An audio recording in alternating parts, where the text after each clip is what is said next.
¿Alguna otra pregunta?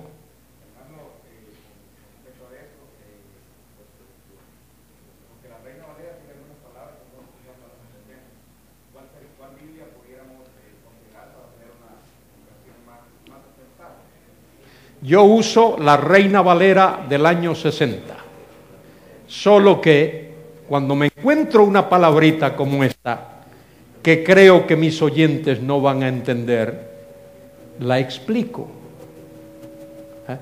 Hubo un tiempo cuando en la versión anterior a esta, tenemos ahora la del 60, la anterior al 60, decía en Hechos 4:12, y en ningún otro hay salud.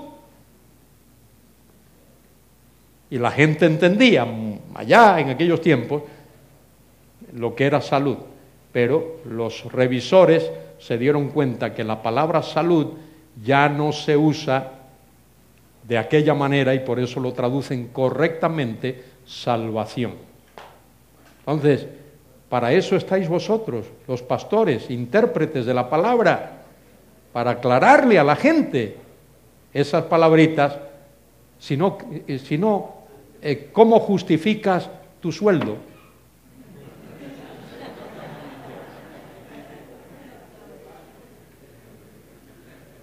Tienes que trabajar. Y se trabaja, el pastor trabaja no solo desde el púlpito predicando, trabaja estudiando también, escudriñando, enseñando. Por eso es que algunos no quieren estudiar, quieren leer sermones de otros. Y así no se puede. Así no se puede.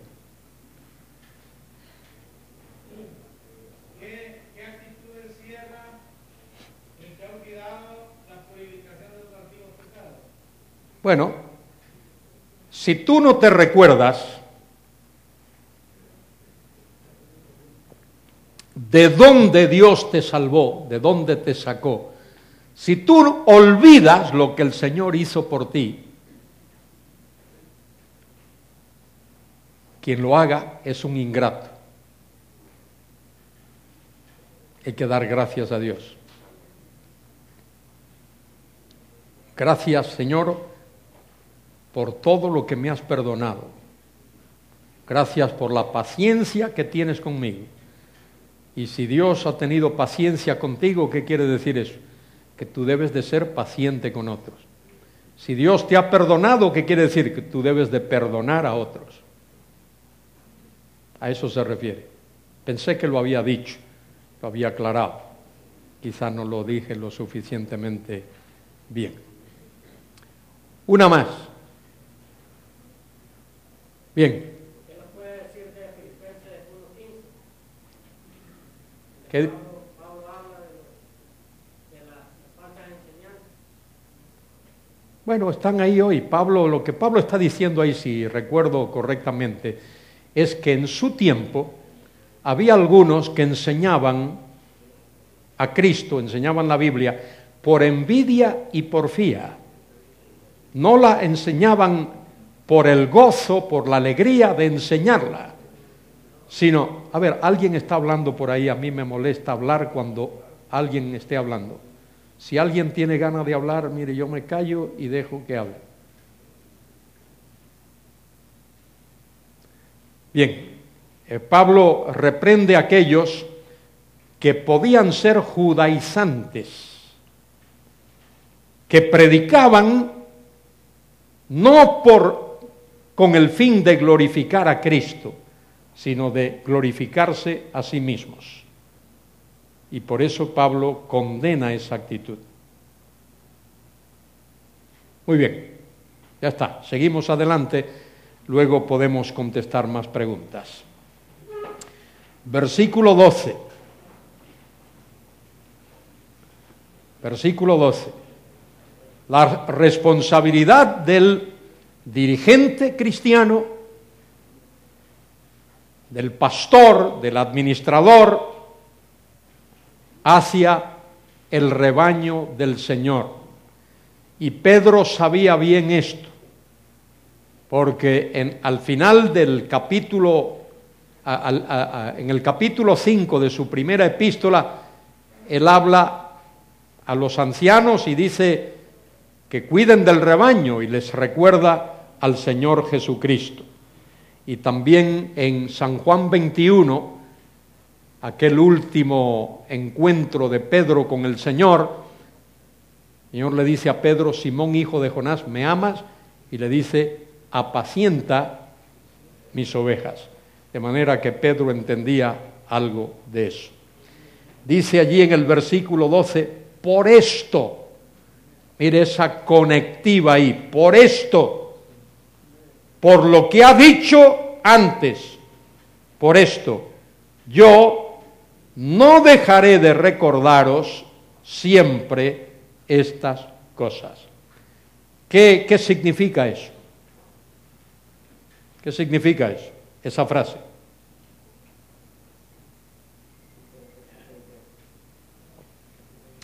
Bueno, si algo significa, lo menos que puede significar es que esta segunda epístola de Pedro era un seguimiento de la primera. Pedro había escrito una primera epístola y ahora en esta segunda dice Pedro: no ceso de recordaros, de traer a vuestra memoria, de traer a vuestra mente. Muy importante, muy importante. Muchas veces el pastor tiene que repetir, el predicador tiene que repetir. En una ocasión, un señor había estado asistiendo a una iglesia y había escuchado al pastor 4 veces predicar el mismo sermón. Y le dijo, se le acercó y le dijo: pastor, ¿cómo es que usted ha predicado 4 veces el mismo sermón? Dice: bueno, como lo prediqué la primera vez y no me hicieron caso, lo prediqué la segunda y comenzaron a hacerme caso. Y ahora voy por la cuarta a ver si terminan de hacerme caso. Y eso ocurre muchas veces, la gente no hace caso. La gente no hace caso. Y hay que repetirle las cosas. De manera que Pedro dice: por esto, por esta causa, por esto que acaba de decir, yo no dejaré de recordaros siempre estas cosas. No dejaré de recordaros siempre.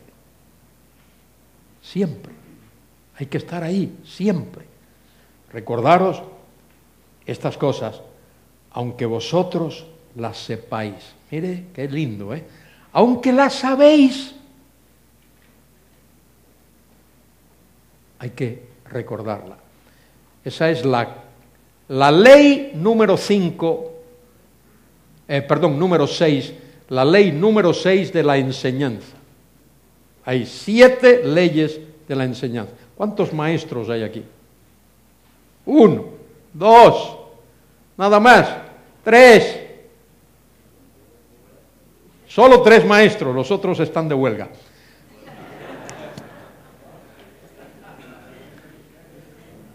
Hay 7 leyes de la enseñanza. A ver, maestro, ¿cuál es la primera ley?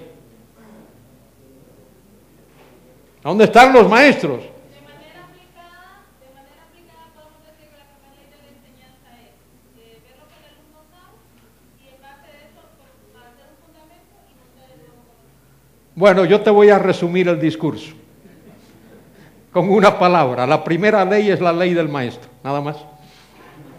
El maestro debe saber lo que va a enseñar. ¿Cuál será la segunda ley? ¿Dónde hay otro maestro por ahí? Allá detrás hubo alguien que alzó la mano. ¿Cuál será la segunda ley? La ley del alumno. Mire, ¿tú eres maestro? ¿Quién contestó por ahí? ¿Tú eres maestro? Pero no levantaste la mano antes.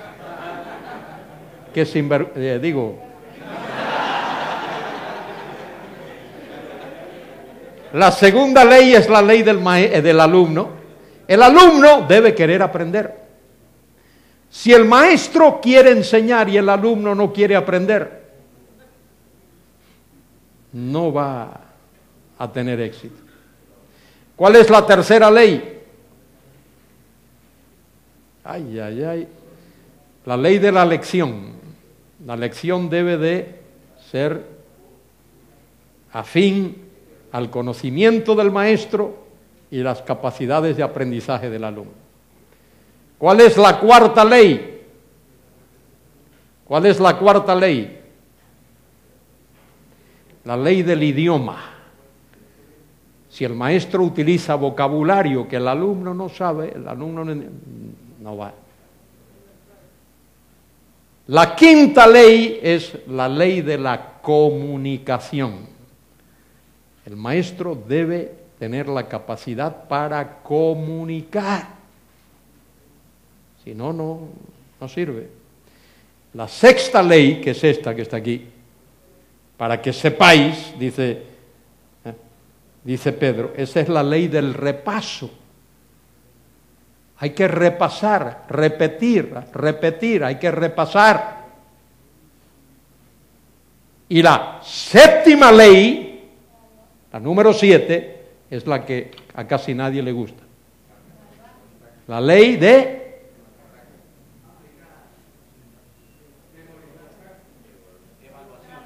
La ley del examen, que sería eso de evaluar, la ley del examen.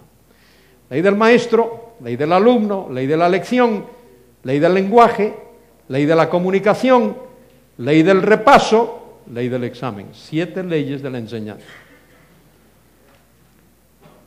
¿Sabes quién escribió eso? Un hombre de apellido Gregory. ¿Tú sabes cuándo escribió eso? Hace más de 150 años. Pero esos principios siguen válidos ahora mismo. Aunque vosotros las sepáis y estáis confirmados, mire qué palabrita más linda, confirmados, firmes en la verdad presente. Pues tengo por justo, en tanto que estoy en el cuerpo, el despertaros con amonestación. Pedro dice, mientras esté vivo, no voy a dejar de amonestaros. La amonestación es una de las dos maneras de enseñar. Hay una manera positiva de enseñar, es transmitir conocimiento, y hay una manera negativa de enseñar, no negativa porque sea negativo, es válido, es el amonestar. Hay personas a las que hay que amonestar. Hay otras personas a las que hay que confrontar.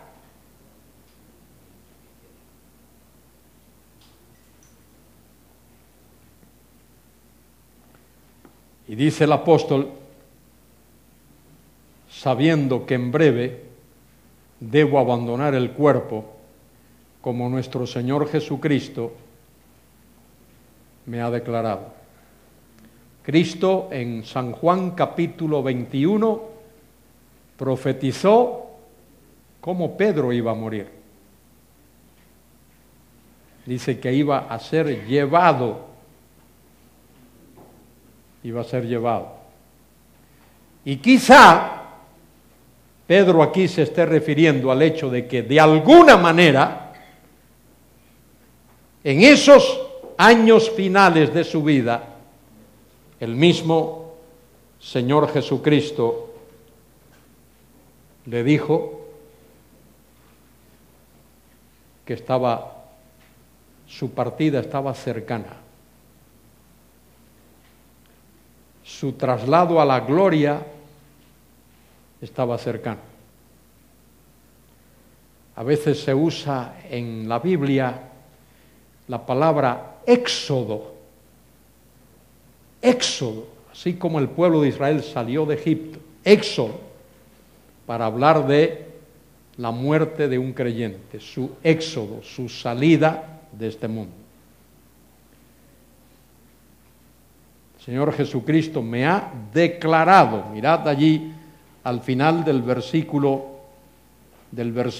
14, el Señor Jesucristo me ha declarado, lo ha hecho claro, lo ha dibujado.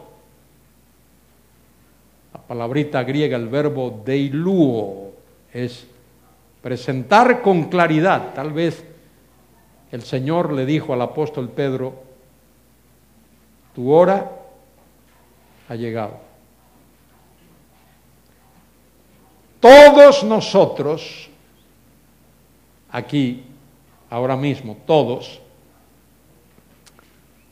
y todos los seres humanos del mundo, todos nos estamos preparando para la eternidad. Todos. Los cristianos nos estamos preparando para la eternidad. Y los no cristianos también, solo que en dos esferas diferentes. El cristiano se prepara en la esfera de la salvación, en la esfera de la vida eterna. De cierto os digo que el que oye mi palabra y cree al que me envió, tiene vida eterna y no vendrá a condenación, mas ha pasado de muerte a vida. No se puede tener mayor seguridad que eso. El que cree en mí, ¿qué? El que cree en mí tiene tiempo presente, tiene modo indicativo, realidad, tiene vida eterna.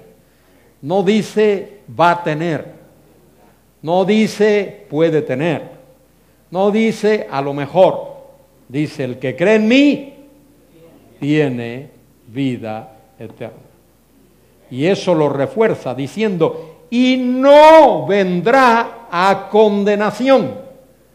La palabra que ahí se traduce condenación, esta palabrita griega crisis, se habla ahora de crisis, pero crisis es una palabra que significa juicio. No vendrá a juicio. Pablo dice en Romanos 8:1, ahora pues, ninguna, cero, ninguna condenación hay para los que están en Cristo Jesús. No vendrá a condenación, a juicio. ¿Por qué es que el cristiano no vendrá a juicio? Porque todo el juicio del cristiano, de él como persona, lo llevó Cristo sobre sí mismo en la cruz. ¿Qué es lo que va a ser juzgado en el futuro? Las obras de los creyentes. Primera los Corintios 3:11 en adelante. No se puede poner otro fundamento que el que está puesto ya, es a saber Cristo Jesús, y si alguno edificare sobre este fundamento, oro, plata, piedras preciosas, material que no perece, madera, heno, paja, material que perece. La obra de cada cual será probada, así como por fuego. De manera que si edificamos oro, plata, piedras preciosas, eso no perece. Si edificamos con madera, heno y paja, eso se va a convertir en humo y ceniza. Y eso tiene que ver con las obras, no con el creyente. Para el creyente no habrá juicio, para el creyente no habrá condenación. Para sus obras, sí.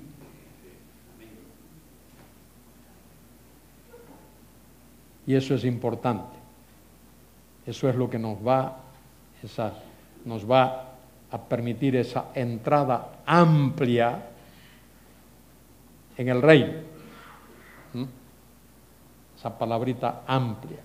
El entrar, solo el nuevo nacimiento. El cómo entramos tiene que ver con esas obras.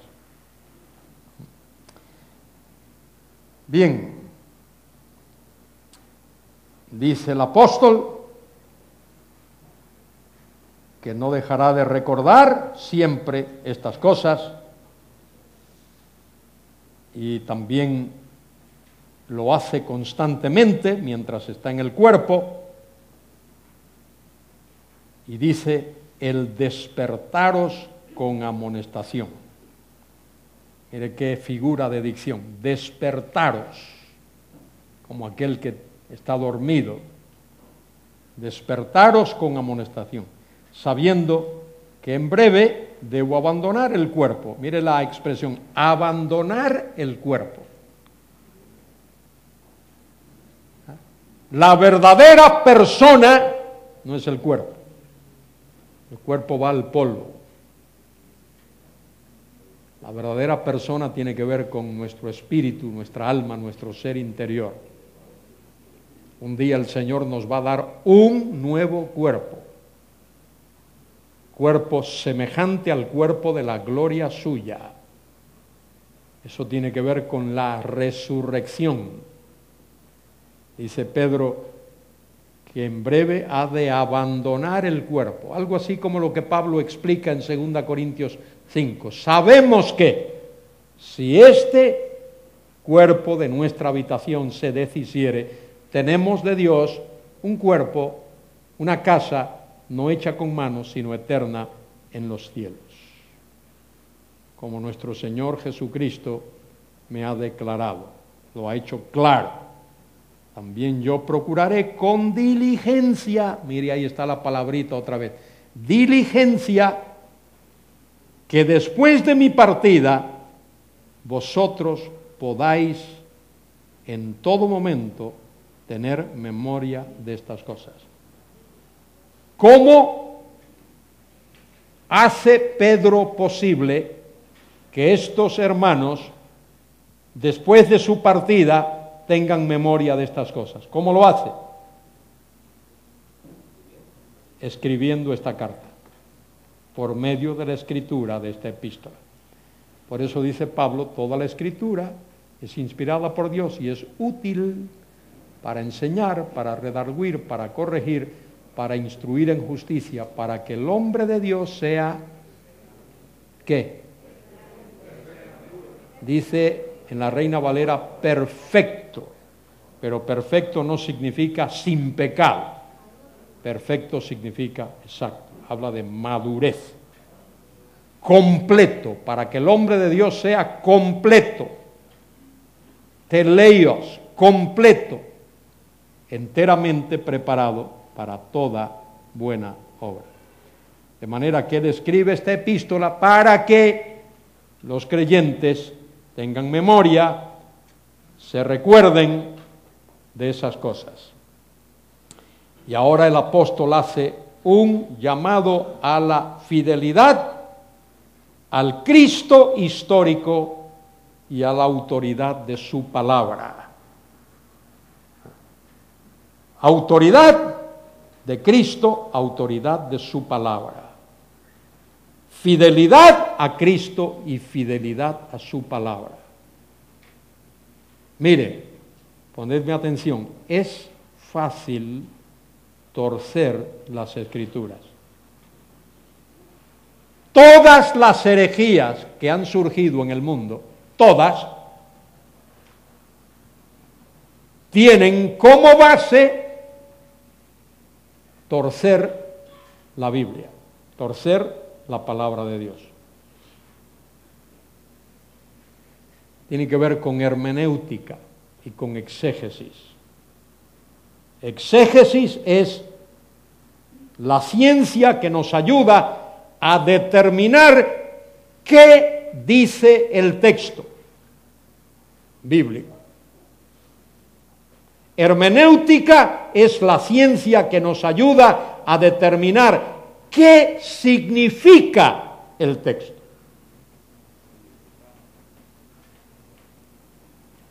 Entonces muchos sacan versículos fuera de su sitio,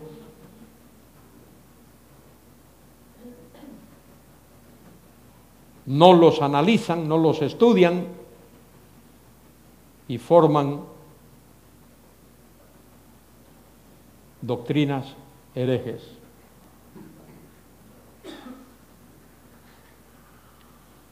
Un ejemplo de esto es cómo se las arreglan los testigos de Jehová para negar la deidad de Cristo.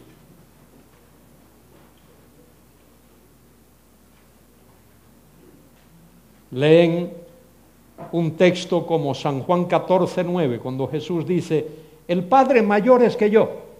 Ya tú ves, el Padre es mayor, de manera que el Hijo tiene que ser menor. Esa es la conclusión a la que ellos llegan. Eso es erróneo. Cuando Cristo dice, el Padre mayor es que yo, se está refiriendo al hecho de que cuando Él vino a este mundo,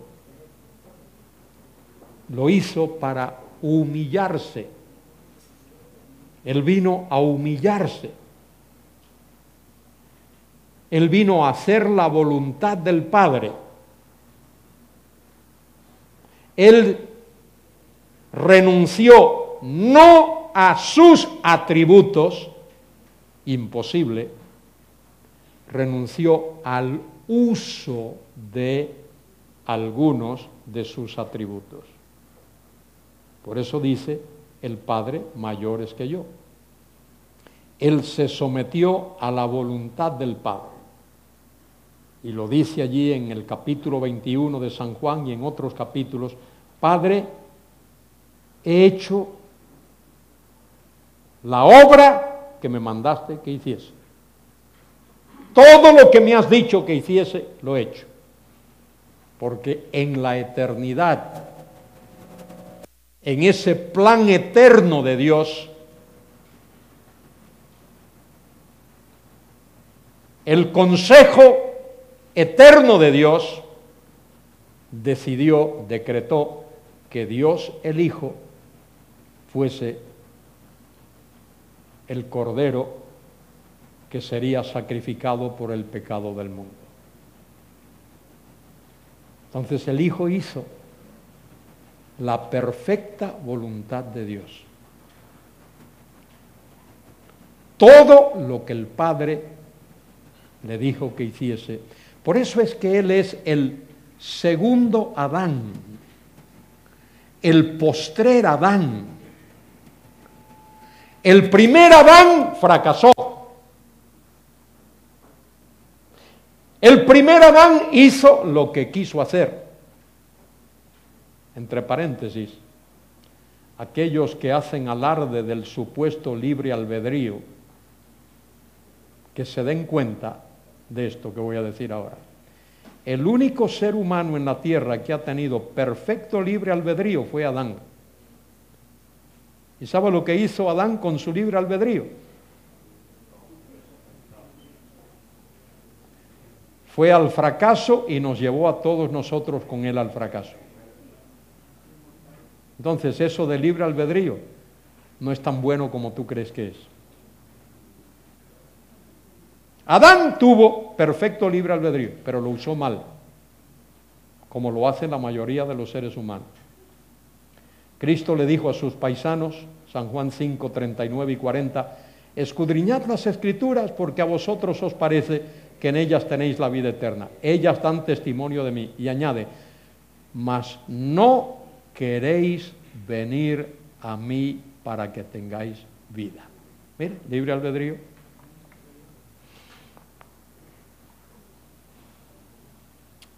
De manera que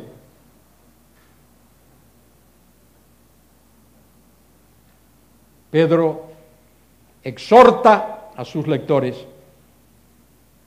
a la fidelidad a Cristo y la fidelidad a la palabra de Cristo. Y que pongamos atención a eso.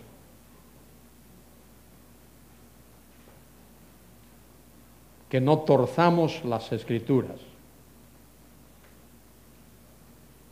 Cuando no entiendas un pasaje, sigue estudiándolo y ora y ora y estúdialo y analízalo. En la Biblia no hay contradicciones. Si las hubiese, la Biblia no sería la palabra de Dios. Quizá el problema esté en mi manera de leer y de interpretar las Escrituras. Pero en la Biblia no hay contradicciones. Jesucristo es Dios en toda la extensión de la palabra. Los judíos entendieron eso, que Jesús estaba reclamando absoluta deidad.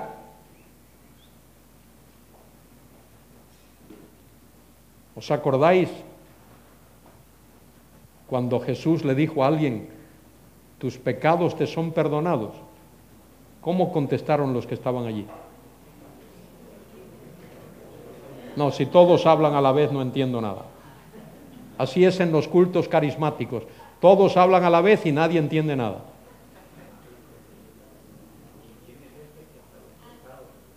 ¿Quién es este que tiene poder para perdonar pecado? O mejor dicho, fíjese, lo que ellos dicen es, ¿quién se cree este que es?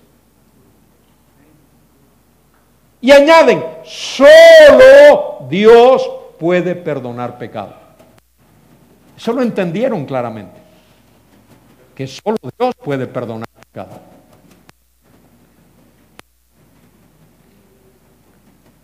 Pero Cristo perdonó pecado, porque Él es Dios. Es Dios. Cristo fue adorado y dejó que se le adorase, porque Él es Dios. Y Él dijo, para que todos honren al Hijo como honran al Padre. El que no honra al Hijo no honra al Padre. Y si Jesucristo no es Dios, entonces eso sería una blasfemia.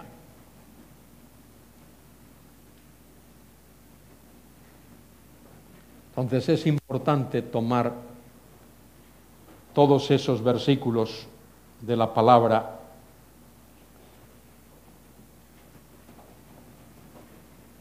y analizarlos correctamente. Versículo 16. ¿Qué dice allí? ¿Ah? ¿Qué dice? Porque. Y esa es la primera palabra que hay que ver. Ese porque que está ahí es explicativo. Pedro va a explicar el por qué tiene derecho él de exhortar a los hermanos como los exhorta, de enseñar a los hermanos como los enseña. ¿Qué autoridad tiene para hacer lo que hace y decir lo que dice? Y eso lo explica ahí con ese porqué. Cuando veas un porqué así, mira, analízalo. Ese porqué, por lo general, explica lo que se ha dicho antes. Te doy un ejemplo. Dice Pablo en Colosenses 1:15, Él es imagen del Dios invisible, hablando de Cristo, primogénito de toda la creación.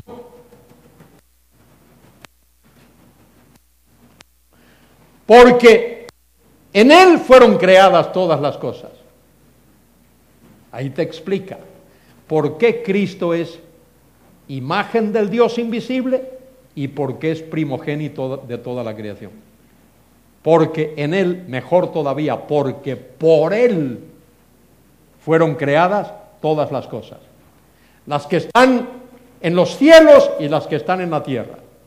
Visibles e invisibles. Sean principados, sean potestades, todo fue creado por medio de Él y para Él. Ese porque es muy importante.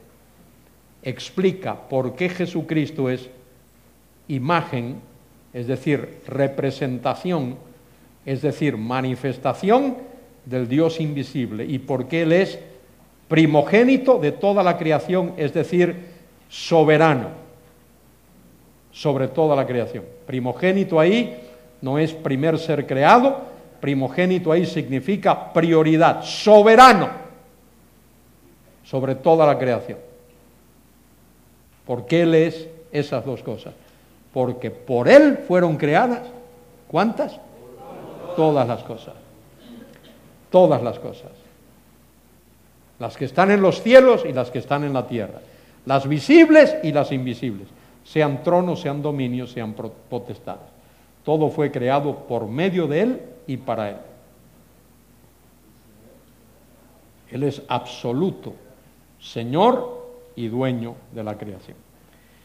Muy bien, dice el apóstol aquí, porque no os hemos dado a conocer el poder y la venida de nuestro Señor Jesucristo siguiendo fábulas artificiosas, sino como habiendo visto con nuestros propios ojos su majestad. Dice Pedro, fuimos testigos presenciales. Si os acordáis, al final del capítulo 16 de Mateo, Cristo dice, algunos de vosotros no veréis muerte antes de que veáis venir el reino del Señor. Eso es lo que dice allí al final del capítulo 16. Y seguidamente en el capítulo 17 dice que tomó a 3 de sus discípulos, Pedro, Jacobo y Juan, los 2 hermanos hijos de Zebedeo, y a Pedro, ese círculo íntimo, y los llevó al monte de la transfiguración, posiblemente el monte Hermón, que estaba allí cerca. Y dice el pasaje en Mateo que el Señor se transfiguró. Sus ropas se convirtieron en material brillante. Dice un evangelio que un lavador no hubiese podido hacerlo más brillante, más blanco. Y de su cuerpo comenzó a irradiar luz.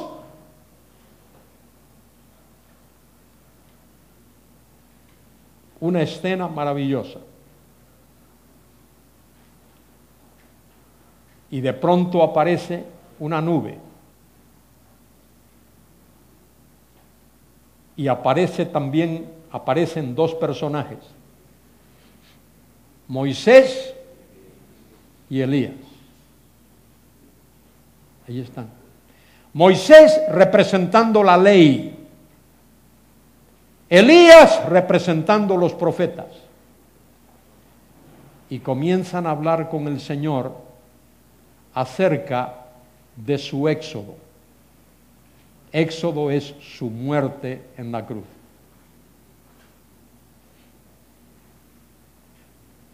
Y aquellos discípulos están maravillados, sorprendidos, atónitos. Y Pedro habla, siempre Pedro.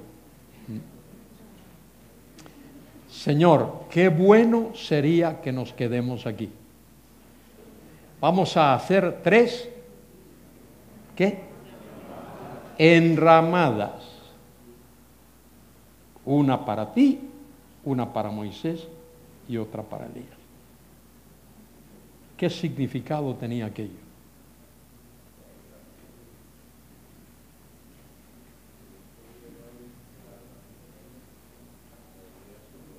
Mire, os lo dije hace 30 segundos. Contexto.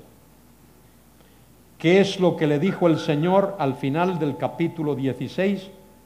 No veréis muerte sin que hayáis visto venir, ¿qué? El reino. Contexto.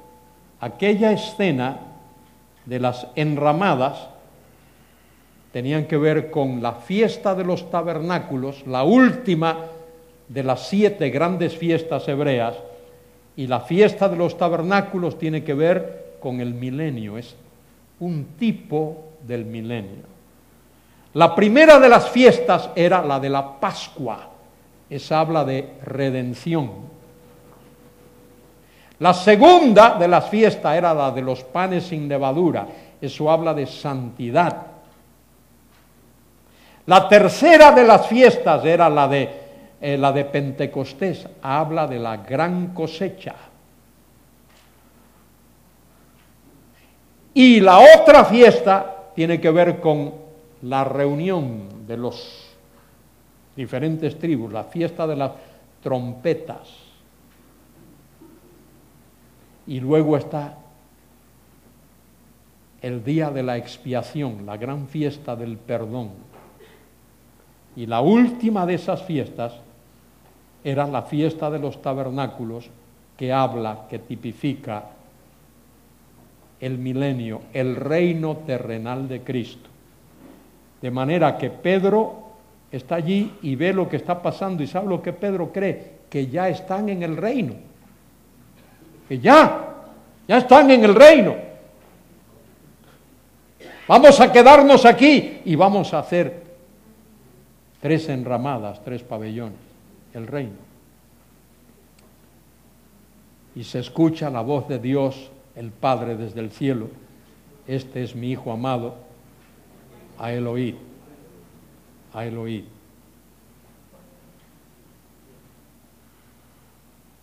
Y aquellos hombres despiertan a la realidad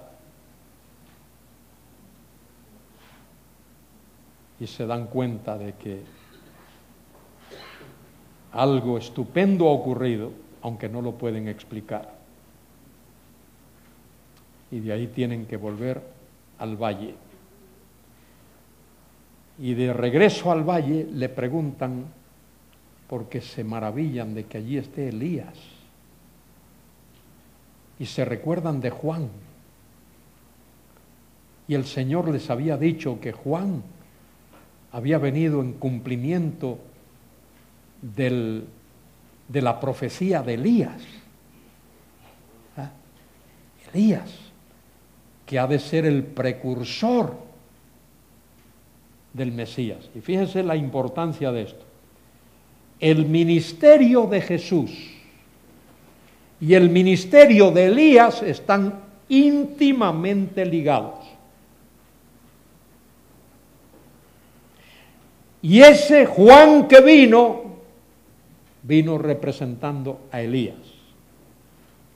Por eso Juan, cuando comienza a predicar, ¿qué predica? Arrepentíos, porque el reino de los cielos se ha acercado. ¿Y qué predica Jesús? El mismo mensaje. Arrepentíos, porque el reino de los cielos se ha acercado.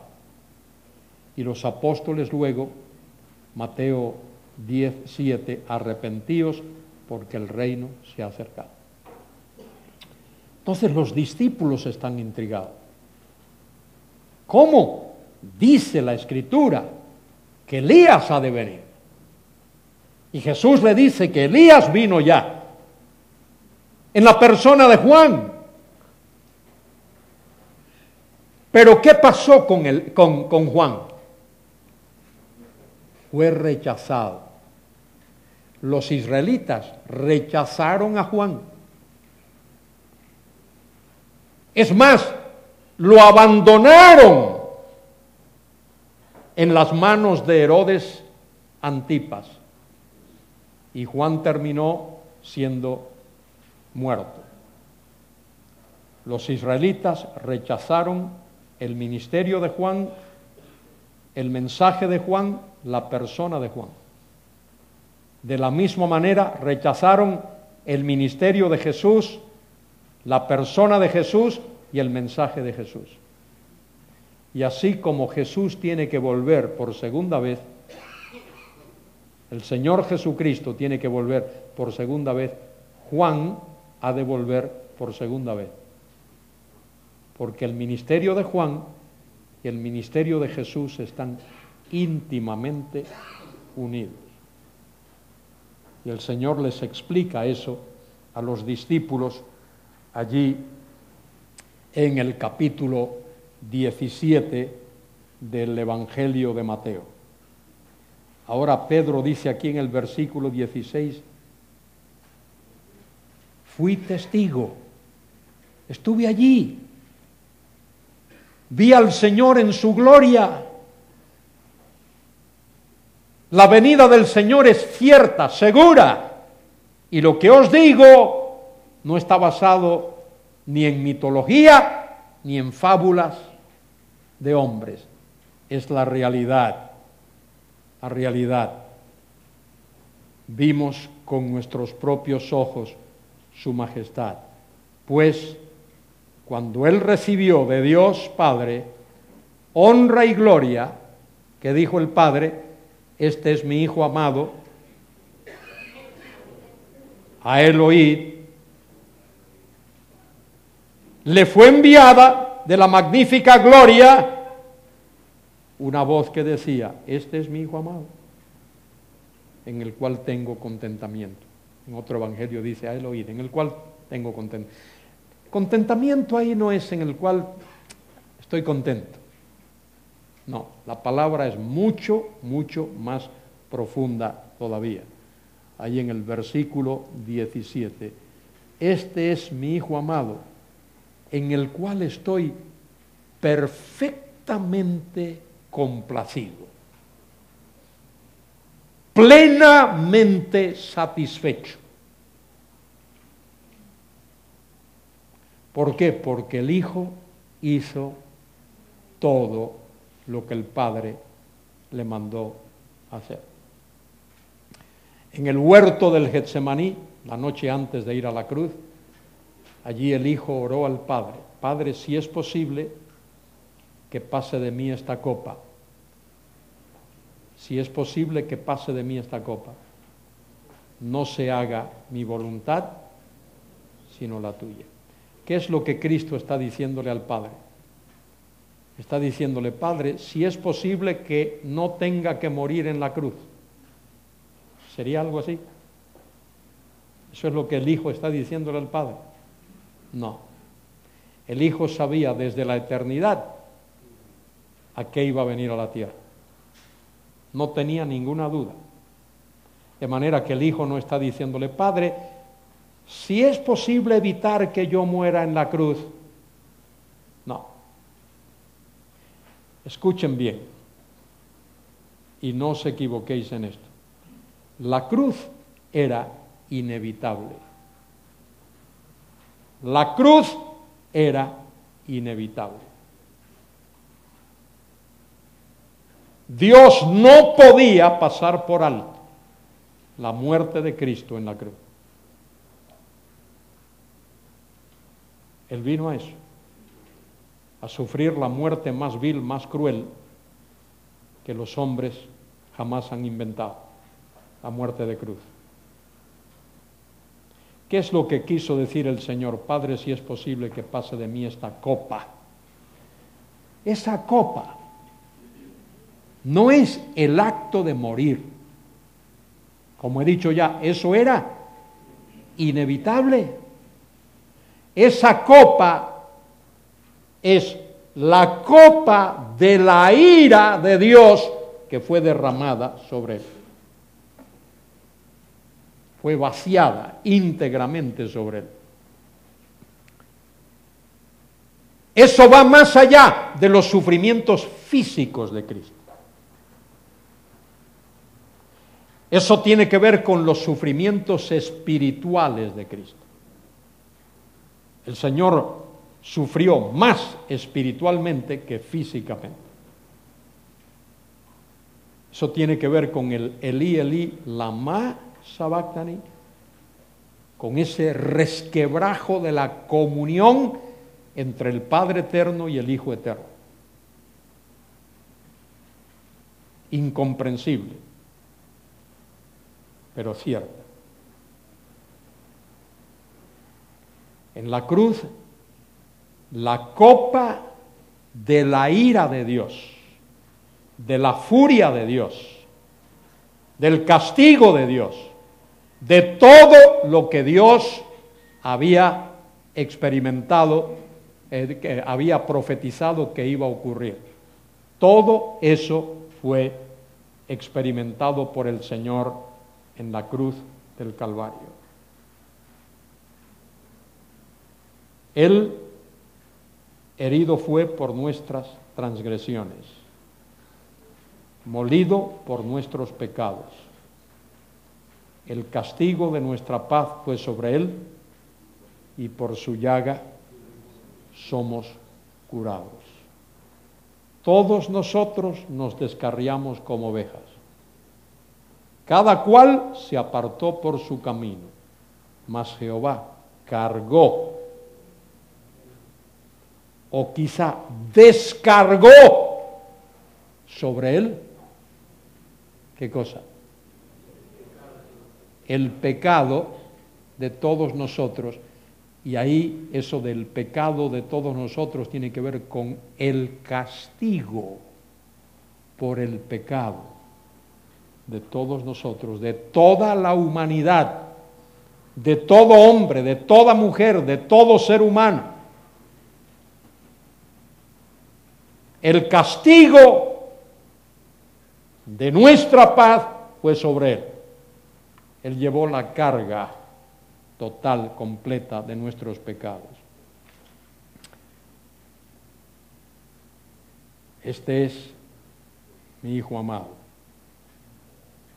Y dice Pedro, versículo 18, y nosotros oímos esta voz enviada del cielo cuando estábamos con él en el Monte Santo. Oímos esa voz. Mire lo que dice Pedro, mire lo que dice. Primero, lo vimos con nuestros ojos. Eso es un pleonasmo, una manera de enfatizar algo. No lo puedes ver con otros ojos que no sean los tuyos. Es una manera de enfatizar. Lo vimos con nuestros ojos. Lo oímos con nuestros oídos. Otro pleonasmo, no puedes oírlo con otros oídos que no sean los tuyos. Esa es la manera de Pedro de decir, fuimos testigos, experimentamos, allí estábamos, lo vimos. Tremenda experiencia, ¿verdad? Tremenda experiencia la de Pedro, Juan y Jacobo.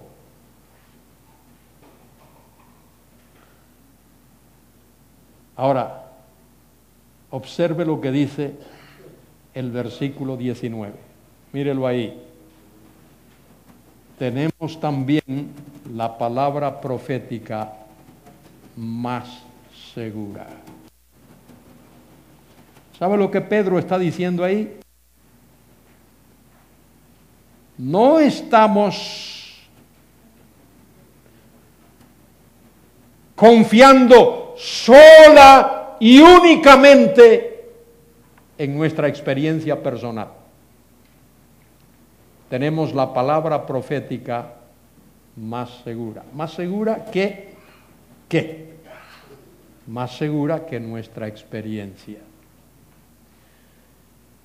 Todavía hay muchos cristianos, incluso pastores y diáconos, que están confiando en visiones, en sueños.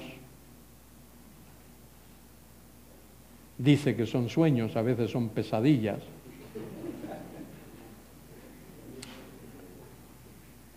Y todavía están diciendo, el Señor me dijo. El Señor me dijo.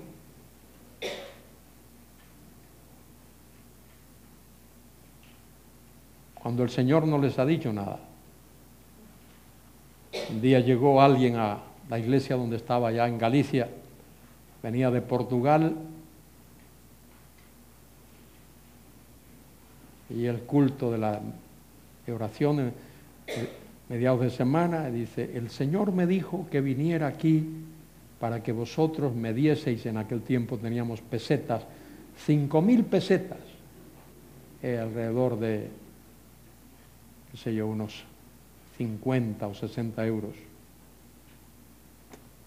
Yo le dije, mire, Cuando el Señor me diga a mí lo mismo, el Señor no me ha dicho nada a mí. Cuando Él me diga lo mismo que le ha dicho a usted, hablamos. Bueno, el Señor se fue y todavía no ha regresado. Hay muchos por ahí que están confiando en eso, en lo que soñaron la noche antes, que oyeron una voz, que alguien les secreteó algo. Nada. Todo lo que Dios nos ha dicho está en la palabra, en las Escrituras. Es la única palabra que vive y permanece para siempre. Es la única palabra que está fija en los cielos. Salmo 119, 89. Para siempre, oh Jehová, tu palabra está establecida, fija, clavada en los cielos.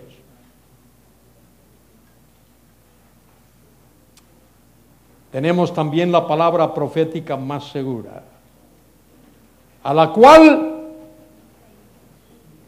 hacéis bien en estar atentos como a una antorcha que alumbra en lugar oscuro hasta que el día esclarezca y el lucero de la mañana salga en vuestros corazones. La palabra de Dios que vive y permanece para siempre. Desde ahora hasta que el Señor venga. La Biblia es el único libro sobre la tierra al que se le puede llamar la palabra de Dios. No hay otro libro. No hay otro libro. Sola Escritura. Solo la Biblia. Y ahora este capítulo termina con 2 versículos que para algunos les es problemático. Entendiendo primero esto, versículo 20. Entendiendo primero esto, o sabiendo, conociendo primero esto, que ninguna profecía de la Escritura es de interpretación privada. Y ahí es donde algunos se traban, porque algunos creen que eso de interpretación privada significa que nadie puede interpretar la Biblia por su cuenta,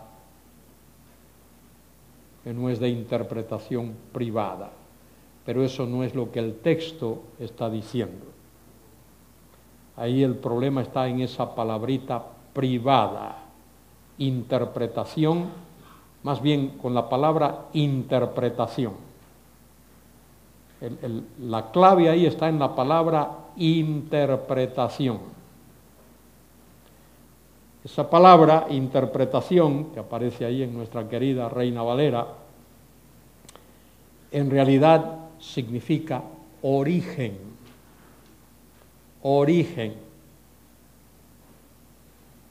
procedencia.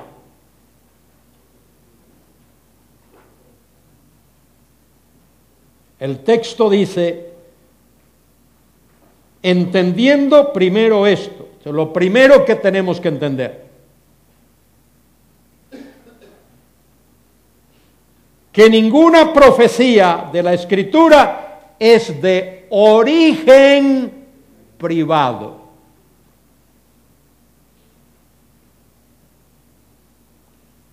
¿Qué quiere decir eso?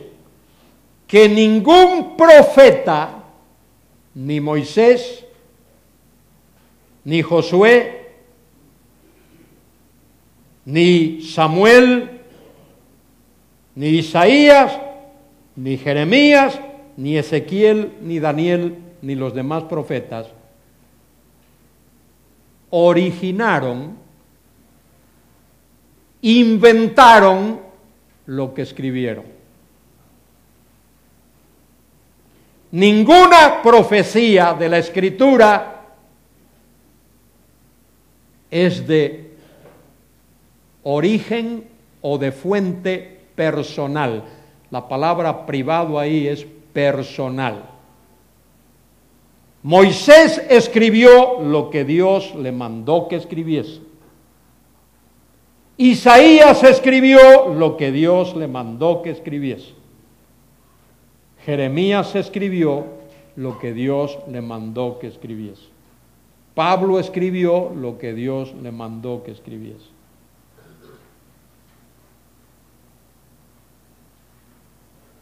Dice San Juan 14:26, Cristo dice, cuando venga el Espíritu de verdad, Él os enseñará todas las cosas y os recordará todo lo que os he enseñado.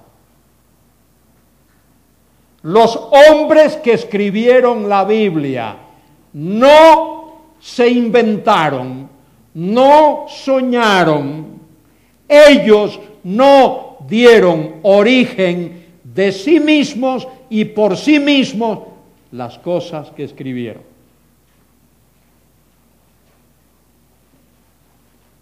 ¿Me habéis entendido? De manera que allí la palabra interpretación significa origen o procedencia. Y ahora observad lo que he dicho ya varias veces esta mañana. Versículo 21, ¿con qué palabra comienza? Porque eso significa que, exacto, que Pedro va a explicar lo que ha dicho en el versículo anterior.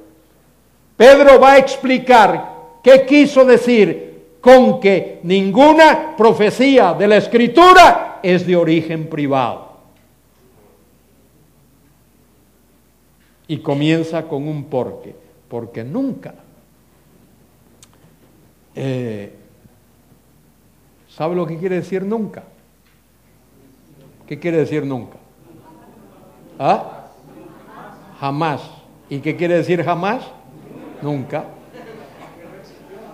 Mire qué erudición tenemos aquí nosotros. Nunca quiere decir jamás. Y jamás quiere decir nunca. Porque nunca. Nunca. A veces esa palabrita nunca es la repetición de la negativa, de la negación no. No, no. Cuando Cristo dice, mis ovejas oyen mi voz y yo las conozco y me siguen y no perecerán nunca. La misma cosa.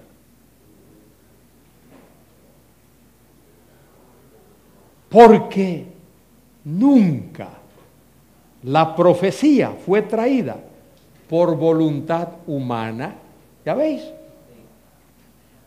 No fue la voluntad de los hombres. Es más, los hombres que escribieron la Biblia, creo yo, a veces hubiesen preferido no escribir lo que escribieron. Porque algunas de las cosas que escribieron, mira,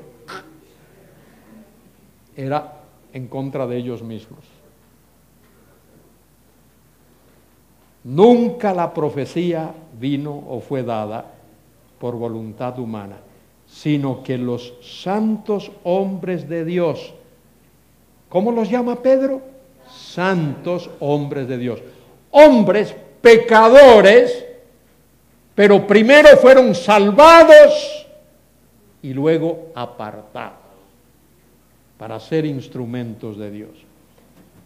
Santos hombres de Dios hablaron siendo, y ahí aparece la palabra inspirados, que tampoco es una buena traducción. Ahí debe de ser la palabra transportados o llevados, en lugar de inspirados. Transportados, llevados, supervisados, guiados, dirigidos por el Espíritu Santo. Por eso tenemos la Biblia, la palabra de Dios, inerrante, que quiere decir sin error. infalible, que quiere decir que nunca cae en el vacío, todo lo que dice se cumple. Autoritativa, que quiere decir tiene autoridad final, lo que la Biblia dice, eso es. Lo que la Biblia dice, Dios lo dice.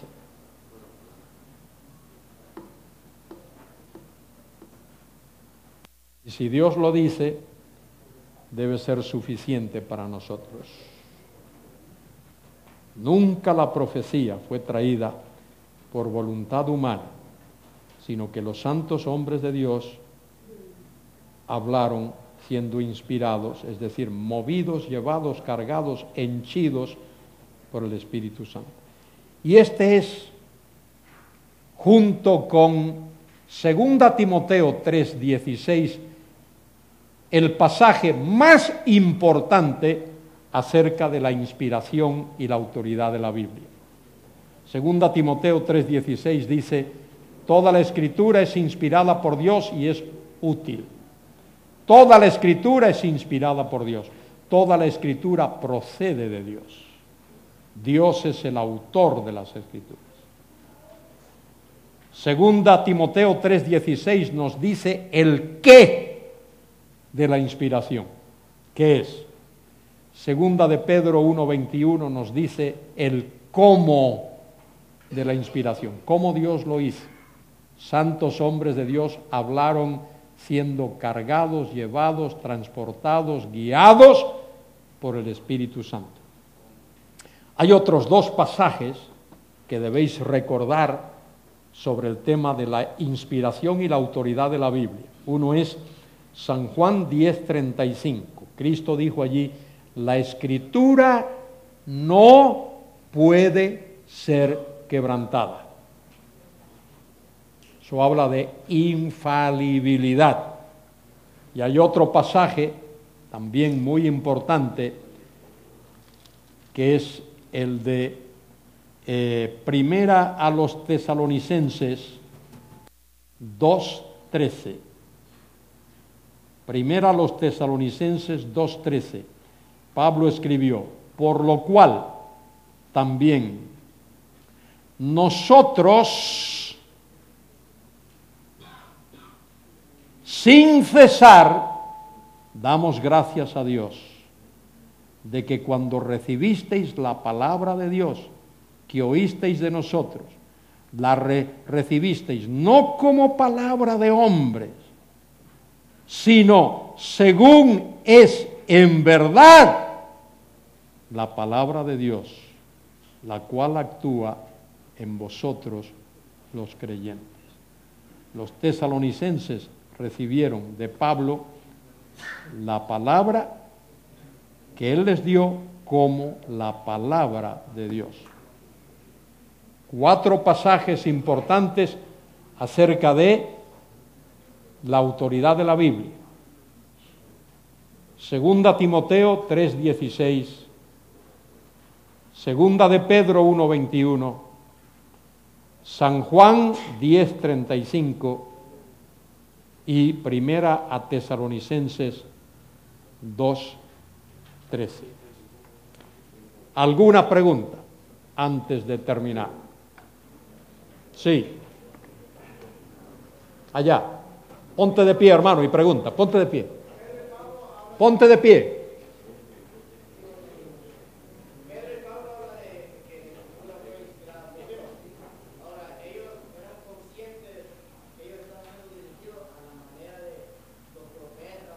Seguro que sí, porque en Mateo 13, creo que es 52 por ahí, Cristo dice que ellos iban a ser los guardianes, los custodios de la palabra de Dios, como los profetas del Antiguo Testamento lo habían sido. En el Antiguo Testamento se repite: así dice Jehová. Así dice Jehová, la palabra de Jehová vino a mí. De manera que estos hombres sabían que Dios estaba guiándoles, dirigiéndoles para escribir la palabra de Dios. La inspiración está en la misma palabra. Lo dije aquí, no sé si hoy o ayer. La base de la canonicidad es ¿qué? La inspiración. Si no, el libro no es canónico. Había otra pregunta por aquí. Sí. Hermano, usted mencionó a Isaías cuando estaba explicando, y dice, por su llaga fuimos curados. En otra parte dice, se llevó nuestras enfermedades. Benny Hill y aparte de muchos creyentes, de repente muchos de los que estamos aquí, piensan que el creyente, yo oí a Benny Hill, no puede estar enfermo porque Jesús se llevó.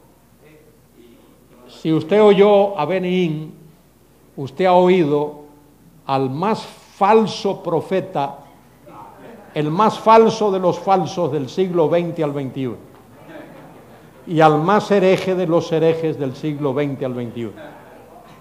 No le haga caso. Lo que Pablo, lo que creo que es Mateo 8, me parece, donde aparece eso. Lo que está diciendo ahí no es que nuestras enfermedades están incluidas allí, sino que un día el Señor nos va a dar un cuerpo nuevo. Nos va a dar un cuerpo nuevo.